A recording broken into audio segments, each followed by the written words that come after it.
நற்செய்தி பணி சிந்தனைகளை ஆகமங்களின் வழியாக பார்த்து கொண்டிருக்கிறோம். எண்ணாகமத்தின் புத்தகம் 6ஆம் அதிகாரம் 22ஆம் வசனம் துவங்கி இருக்கிற பகுதியை வாசிக்க விரும்புகிறேன். பின்னும் கர்த்தர் மோசேயை நோக்கி, நீ ஆரோனுக்கும் அவன் குமாரரோடும் சொல்ல வேண்டியது என்னவென்றால், நீங்கள் இஸ்ரவேல் புத்திரரை ஆசீர்வதிக்கும் போது அவர்களை பார்த்து சொல்ல வேண்டியதாவது, கர்த்தர் உன்னை ஆசீர்வதித்து உன்னை காக்க கடவர். கர்த்தர் தம்முடைய முகத்தை உன்மேல் பிரகாசிக்க பண்ணி உன்மேல் கிருபையா இருக்க கடவர். கர்த்தர் தம்முடைய முகத்தை தன்மேல் பிரசன்னமாக்கி உனக்கு சமாதானம் கட்டளையிட கடவர் என்பதே. இவ்விதமாய் அவர்கள் என் நாமத்தை இஸ்ரவேல் புத்திரர் மேல் கூற கடவர்கள். அப்போது நான் அவர்களை ஆசீர்வதிப்பேன் என்றார். ஆரோனின் ஆசீர்வாதம் என்று சொல்வது சபை வரலாற்றில், சபை நிகழ்வில் மிக முக்கியமான எல்லைகளில் திருச்சபை தலைவர்கள் சபை கூடி வரும்போது சொல்லுகின்ற வெகு முக்கியமான ஒரு வாக்கு ஆசீர்வாதம் என்று சொல்லப்படுகின்ற இந்த கடவுளின் வாக்கு. இதை எபிரேய பதம் பராகா என்று அழைக்கப்படுகின்ற பதத்தை பயன்படுத்துகிறது. ஏறத்தாழ 330 முறை வருகிறது என்று ஆய்வாளர்கள் கூறுவார்கள். ஆசி அல்லது ஆசீர்வாதம் என்றால் என்ன? ஆண்டவர் எனக்கு அருளுவது, அவர் எனக்கு அருளுவதற்காக நான் வழிபடுவது, அவர் எனக்கு அருளி இருக்கிற அந்த வழிபாட்டிலே வந்த வெளிச்சத்துல சாஷ்டாங்க நமஸ்காரம் செய்து தெண்டனிட்டு பணிந்து கொள்வது, துதி ஸ்தோத்திரம் செய்வது, அவைகளை பிறருக்கு கூறுவது. இதுதான் இதன் முழுமையான பொருள். ஆண்டவரின் வல்லமையை கோரி வெற்றிக்கு, நிறைவுக்கு, அதன் நேராக வாழ்வுக்கு, வாழ்வின் வழியாக நடப்பதற்கு, நலம் வளம் கிருபையை கடவுளின் திட்டத்தில் அவருடைய பெயரில் பெற்று வாழ்வது. ஆண்டவர் தம்முடைய மக்களை ஆசீர்வதிக்கிறார், ஆக மகிழ பண்ணுகிறார். தம் மக்கள் மேல் சதா நினைவாக இருக்கிறார். இவைகளெல்லாம் வேதம் கூறுகின்ற மிக முக்கியமான போதனைகள். ஆண்டவர் தம்முடைய படைப்பிலேயே மனிதனை படைத்து அவர்களை ஆசீர்வதித்து என்று வேதவசனம் கூறுகிறது. உலகெங்கும் போங்க, பழுகுங்கள், பெருகுங்கள், நிரப்புங்கள், ஆண்டு கொள்ளுங்கள். ஆதியாகமம் 1:26 இதை கூறுகிறது. அதே தான் பின்பு ஆண்டவர் இந்த பூமியை நிக்கிரகம் பண்ணுவதற்கு தேவையாயிற்று. அகந்தை பெருகியதுனால, கடவுளுக்கு விரோதமாக தன்னுடைய குதிங்காலை மனிதர் தூக்கியதுனால, அவர்கள் பாஷைகளை வெவ்வேறாக்கி அவர்களை கையாள வேண்டியதாக இருந்தது. நோவாவின் காலத்தில் ஆண்டவர் அவர்களை கையாண்டு மீண்டும் அவர்களை குடும்பமாக்கி பேழை என்கிற திருச்சபையை, தம்முடைய குடும்பத்தை அவர் தேர்ந்தெடுத்து 2 ஜோடுகளாக உலகத்தை மீண்டும் மறுசீரமைத்து அவர்களை ஆசீர்வதித்தார் என்று வேதவசனம் கூறுகிறது. இப்படி பாபேல் கோபுரத்தில் சிதறடிக்கப்பட்ட மனிதர்களை மீண்டும் தம்முடைய திட்டத்திற்காக வரவழைப்பதற்கு ஆண்டவர் மனமிறங்கி ஆதியாகமத்தின் 12ஆம் அதிகாரத்துல ஆபிராம் என்கிற விசுவாச தந்தையை அழைத்து கீழ்ப்படிவதற்கு அழைக்கிறார், ஆசீர்வதிக்கிறார். 22ஆம் அதிகாரத்துல ஆசீர்வதிக்கவே ஆசீர்வதிப்பேன் என்று கூறுகிறார். அப்படி வேதம் முழுமைக்கும் சங்கீதம் புத்தகங்கள் இல்லை. கடவுளின் ஆசி ஒரு தங்க இழையாக தம்முடைய இனத்திற்கு, தம்முடைய மக்களுக்கு, தம்முடைய வம்சங்களுக்கு, தம்முடைய திட்டத்திற்கு, அவர்களின் வழியாக உலக மனிதர்கள் எல்லாருக்கும் தரப்பட்டிருக்கிறது. இதுதான் ஆசி அல்லது ஆசீர்வாதம். இதை செய்யும் போது இந்த குறிப்பிட்ட இந்த ஆசீர்வாதத்தை பற்றி இன்றைக்கு தியானம் செய்கிறோம். ஆரோன் அவர்கள் குமாரர் இந்த கட்டளையை கர்த்தரிடத்திலிருந்து இந்த வனாந்திர தேசத்திலே பெற்றுக் கொள்கிறார்கள். நீங்கள் இஸ்ரவேல் வம்சத்தாரை, ஆரோனே அவருடைய குமாரர்களை லேவி குடும்பத்தாரை, ஊழியம் செய்கிற கடவுளுடைய பிள்ளைகளை ஆசீர்வதிக்கும் போது இதை சொல். கடவுளின் சொல் வல்லமை வாய்ந்தது. ஒரு சொல்லால் உலகத்தையே உருவாக்கினார். வானம் உருவாயிற்று, பூமி உருவாயிற்று. அவருடைய சுவாசத்தினால், ஜீவ சுவாசத்தினால நீங்களும் நானும் உருவாக்கப்பட்டோம். அந்த வார்த்தையினாலே படைக்கப்பட்ட அந்த உலகத்தின் அத்தனை நன்மைகளும் நலன்களும் வளங்களும் கடவுளின் திட்டத்திற்கு, கடவுளுடைய பிள்ளைகளுக்கு தரப்பட வேண்டும் என்பது அவருடைய சொல்லின் மூலமாக நிகழ்கிறது. அதைத்தான் ஆரோனும் அவருடைய குமாரர்களும் புரிந்து கொள்ள வேண்டும் என்று கேட்கிறார். கடவுளின் வார்த்தை வல்லமையானது. இல்ல, பூமி எங்கும் முழங்குகிறது அவருடைய வார்த்தை. இன்றைக்கு தொலைக்காட்சியில அவருடைய வார்த்தை வருகிறது. எத்தனை அழகாக வருகிறது, விதவிதமாக வருகிறது. வானத்தையும் பூமி படைத்த அந்த சர்வ வல்லமையின் ஆண்டவர் அவருடைய வார்த்தையின் மூலமாக அசைக்கிற, அமர்த்துகிற இறைச்சலின் ஆண்டவர் கடவுளின் திட்டத்தை இந்த பூமியில நிறைவேற்றுவதற்காக இப்போது ஆரோனுக்கும் அவனுடைய குமாரருக்கும் ஒரு கட்டளை தருகிறார். நான் சொல்லுகின்ற வார்த்தைய நீ ஆரோன், உன் குமாரர், நீங்கள் அவர்களுக்கு, யாருக்கு? என் மக்களுக்கு, இஸ்ரவேல் சந்ததியாருக்கு அவர்களை பார்த்து சொல்லுங்கள். லாகாஸ் என்று கூறுவோம். அவருடைய வார்த்தை மாம்சமாகி கிருபையினாலும் சத்தியத்தினாலும் நிறைந்தவராய் நமக்குள்ளே வந்து வாசம் செய்தார். அதிலே வார்த்தை இருந்தது. பூமி எங்கும் பல ஆயிரம் கோடி ஆண்டுகள் ஒழுங்கின்மையாக இருந்தது. எவ்வளவு, எத்தனை ஆயிரம் ஆண்டுகளோ தெரியாது. விஞ்ஞானிகள் சொல்லுவது போல எத்தனையோ ஆயிரம் ஆண்டுகள், கோடி கணக்கான ஆண்டுகள். அந்த வார்த்தை அங்கே ஒழுங்கின்மையும் வெறுமையுமாய் இருந்த இந்த உலகத்தில் கடவுளின் திட்டத்தை மாட்சியாய், அவருடைய திறனாய், கை விரலில அவைகள் படைத்ததாக வேதவசனம் கூறுகிறது. அந்த வார்த்தை கொண்டு இன்றைக்கு அவருடைய வம்சத்தாராகிய விசுவாச குடும்பத்தாரை கடவுளின் திட்டத்தை அவர் வைத்து ஆசீர்வதிப்பதற்காக அவர் சொல்வது, நீங்கள் ஆசி பெற.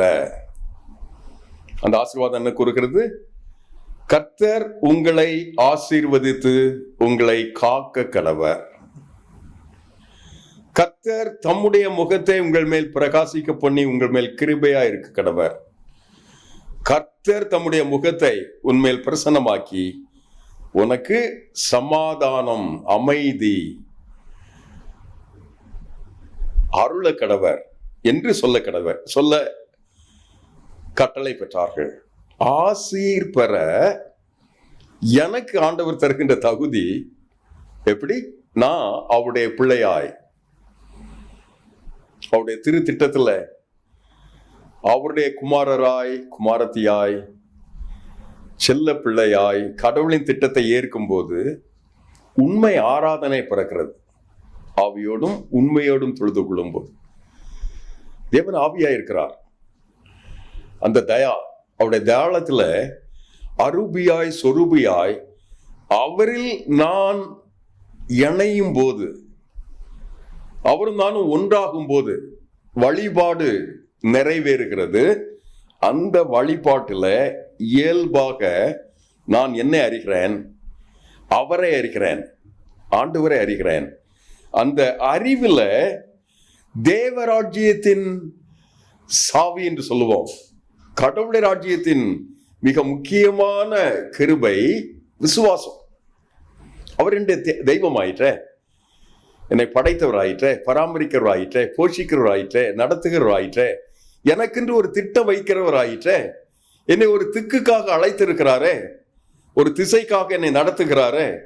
அந்த ஆண்டவர் தந்த அந்த விசுவாசத்துல, கிருபையில நான் ஏற்று இந்த ஆசையை பெற்றுக் கொள்கிறேன்.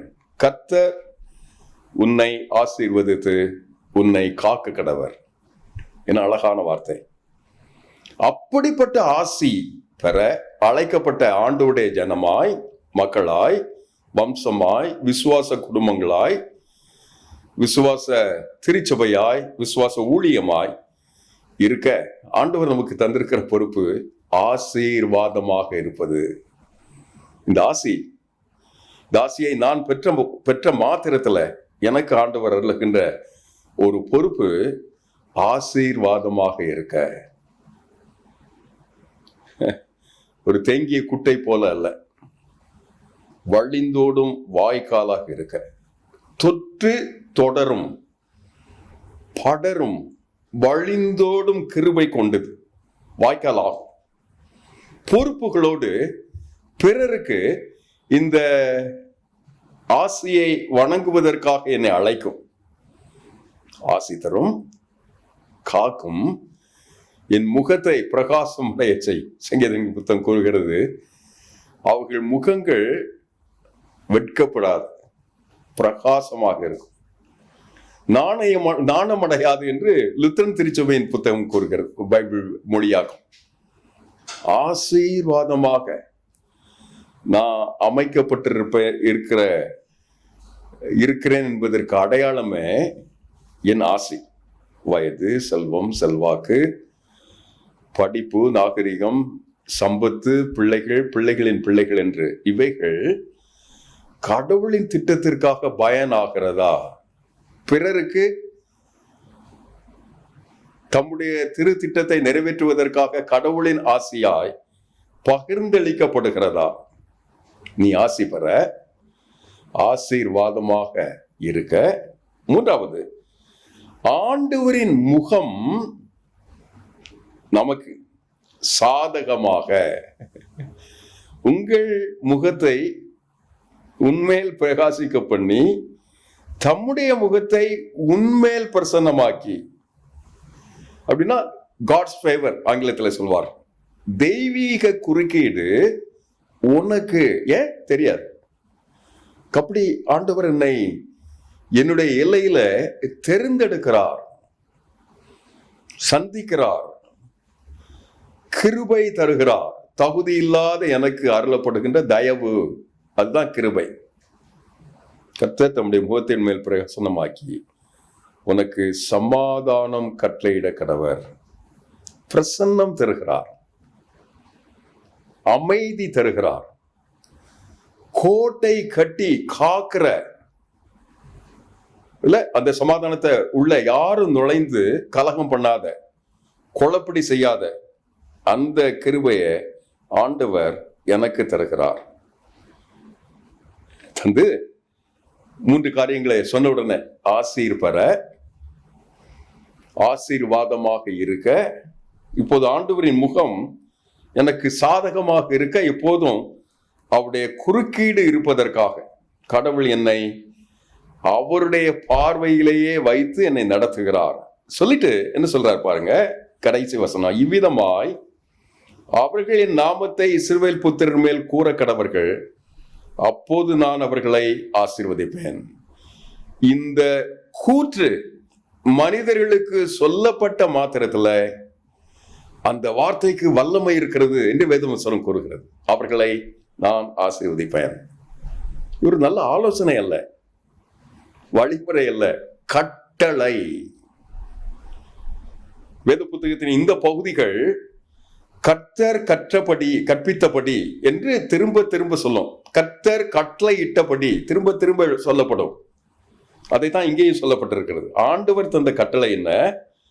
நான் ஆசி பெறுவது, ஆசீர்வாதமாக இருப்பது, ஆண்டுடைய முகம் என்மேல் வந்து எனக்கு ஃபேவர் தருவது, எனக்கு சாதகத்தை அள்ளி தருவது, குறுக்கிடுவது, தெய்வீக குறுக்கீடுகளை தருவது. ஒரு நல்ல உணர்வு அல்ல, நல்ல வாழ்வு அல்ல. கர்த்தரின் வார்த்தை கட்டளையாக எனக்கு அருளப்படுகிறது. அப்படின்னா என்னை பாதுகாக்கிறார், போஷிக்கிறார், நடத்துகிறார், அமைதி தருகிறார். இவைகள் அத்தனையும் அவர் அருளும் ஈவாக தந்து என்னோடு கூட அவருடைய பிரசன்னத்துல நிற்கிறார். அதன் விளைவாய் எனக்கு ஒரு ஜொலிப்பு வருகிறது, கிருபை வழிந்தோடுகிறது. அந்த திட்டம் எனக்குள்ளாக வந்து கடவுளின் சித்தத்தை என் மூலமாக வாய்க்க செய்கிறார். இந்த ஆசீர்வாதத்தின் செயல் மிக வலுவான செயல்பாடு. ஆவியோடும் உண்மையோடும் நான் அவரை தொழுது சேவிக்கும் போது அவரது பார்வை என்மேல் விழுகிறது. அந்த அமைதிக்கு, சமாதானத்திற்கு, நிர்மலமான எத்தனையோ சூழல் இருக்கும், எத்தனையோ குழப்பங்கள் இருக்கும், எத்தனையோ தவிப்புகள் இருக்கும், எத்தனையோ பிரச்சனைகள் இருக்கும் இல்ல. மிஷினரி பணியில எல்லாரும் இணைந்து செய்யும் போது இருக்கிற சவால்கள் சொல்லி மாளாதது. அந்த கிருபையை நிறைவாக பெற்ற அந்த இனமாய் இந்திய தேசத்தை, இந்த தேசத்தில் வாழ்ந்து கொண்டிருக்கிற 141 கோடி மனிதர்களை இதை போலத்தொரு காலத்துல ஆசி தருவதற்காய், ஆசீர்வாதமாக இருப்பதற்காய் அவருடைய முகம் தெய்வீக குறுக்கீடாக எனக்கு தரப்பட்டு என்னை ஜொலிக்க பண்ணுகிறார். அந்த கிருபைய கர்த்தர் நல்லவர் என்பதை ருசித்து பாருங்கள். ருசித்து பார்த்தா தான் தெரியும். கிணறு ஆழமாக வெட்டி கொண்டிருந்தார். மளமளவென்று அந்த வடத்துல வெட்டி கொண்டிருந்த அந்த உளி வைத்து தன்னுடைய கரமெல்லாம் தளர்ந்து போய், வலித்து போய், அதனுடைய உணர்வெல்லாம் போகும் அளவிற்கு அந்த பகல் முழுவதும் ஒழித்து வைத்து அடித்துக் கொண்டிருக்கிறான். இப்போது வெடி மருந்து வைத்து அதை தகர்ப்பதற்கு வைத்துவிட்டு அந்த மர கயிறுல ஏறி, வடத்துல ஏறி அவன் வெளியே வந்த பிறகு அந்த கயிறு வழியாக அந்த வெடி மருந்துக்கு தீ வைப்பார்கள். நண்பன் ஒருவன் திடீர்னு புறப்பட்டு மளவென்று அந்த வடத்தில் இறங்கி லட்டு கொடுத்தானாம். வீட்டில் நல்ல காரியம், உனக்கு லட்டு தரணும், அதை நீ கடினமாக வேலை செய்கிற எல்லையிலே வந்து தர வேண்டும் என்பதற்காக தந்தானாம். அவன் கை கால் மரத்து போயிற்று. இது மரத்து போகிறது என்பதற்காக புகையிலைய வாயிலை வைத்து சுவைத்து கொண்டிருக்கான். வாய் மரத்து போயிற்று, ருசி மரத்து போயிற்று. தமிழ் மொழியில சொல்வார்கள், ஒட்டிற்கு தெரியுமா லட்டு ருசி. கடவுளுடைய கிருபைய ருசிக்காத மனிதர்களுக்கு ஆசீர்வாதமாக இருப்பது, ஆண்டுடைய முகம் என்மேல் குறுக்கிட்டு எனக்கு சாதகமாக இருப்பது என்பது புரியாதது, புதிர். அதற்கு மாறாக ஆண்டவரின் பிள்ளையாய் அவரோடு ஆரவாரம் செய்து ஒன்றித்து ஆவியோடும் உண்மையோடும் கருத்தோடும் அவரை தேடும்போது அவர் என்னில் இணைகிறார், நான் அவரில் இணைகிறேன். அந்த ஒன்றித்த உறவுல அரூபியாய் சொரூபியாய் என்னை ஆசீர்வதிப்பதற்காக அவருடைய வார்த்தை சொல்லுகிறது. அண்ட சராசரத்தையும் படைத்த அந்த வாக்கு உங்களை இன்றைக்கு ஆசீர்வதிக்கிறது. இந்த நாடு ஆசீர்வாதமாக இருப்பதற்காக நம்மை ஆசீர்வதிக்கிறது. ஜெபிப்போம். பரமதகப்பனே, எங்கள் பரிசுத்தமுள்ள ஆண்டவர், உலகமெங்கும் படைத்திருக்கிற படைப்பின் என்று எங்களை ஒரு நோக்குக்காக படைத்தீர. இந்த உலகை ஆசீர்வதிப்பதற்காக எங்களை ஆசீர்வதித்து அனுப்பாப்பா. இந்த பொழுது, இந்த நாளின் இந்த கிருபையை நாங்கள் ருசிக்கட்டும். அந்த கிருபை எங்களுக்கு நிறைவாய் தாரும். ஊழியம் ஊழியம் ஊழியம் என்று சொல்கிறோம், அதில் பங்கு தாரும், அதன் ருசி தாரும், கிருபை தாரும். இயேசுவின் நாமத்தில் ஜெபிக்கிறோம் நல்ல பிதாவே, ஆமென்.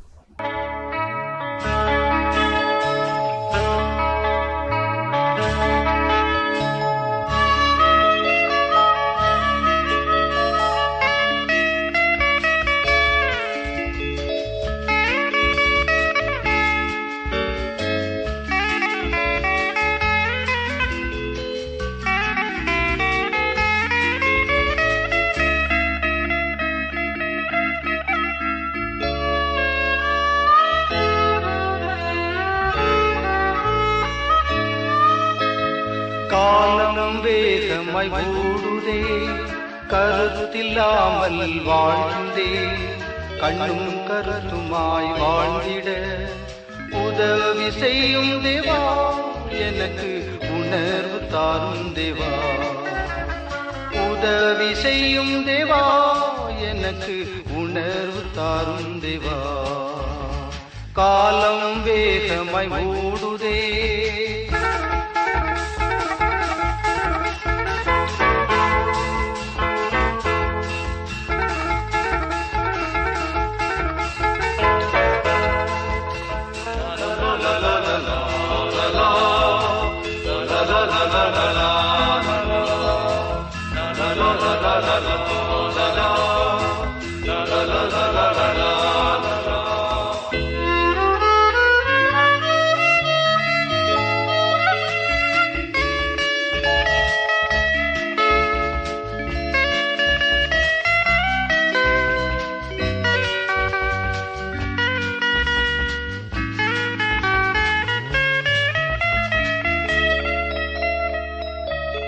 உள்ளத்தில் மாற்றம் தேவை எனக்கு, வெளிவேஷம் என்றும் வேண்டாம். உள்ளத்தில் மாற்றம் தேவை எனக்கு, வெளிவேஷம் என்றும் வேண்டாம். மறுரூப வாழ்வை தந்து என்னை உணவானாய் மாற்றிவிடும். மறுரூப வாழ்வை தந்து என்னை உணவானாய் மாற்றிவிடும். காலம் வேகமாய் ஓடுதே,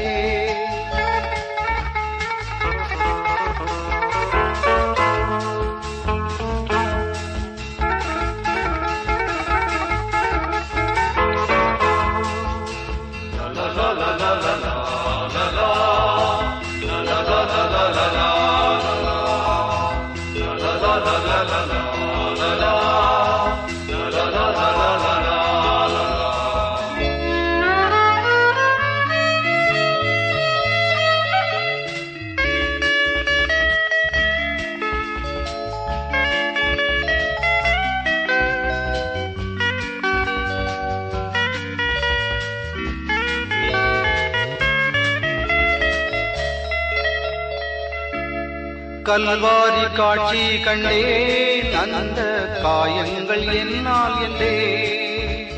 கல்வாரி காட்சி கண்டேன், அந்த காயங்கள் என்னால் என்றே. அன்பின் ஆழம் கண்டு அந்த அன்புக்கு அடிமை என்றே. அன்பின் ஆழம் கண்டு அந்த அன்புக்கு அடிமை என்றே. காலம் வேகமாய் ஓடுதே,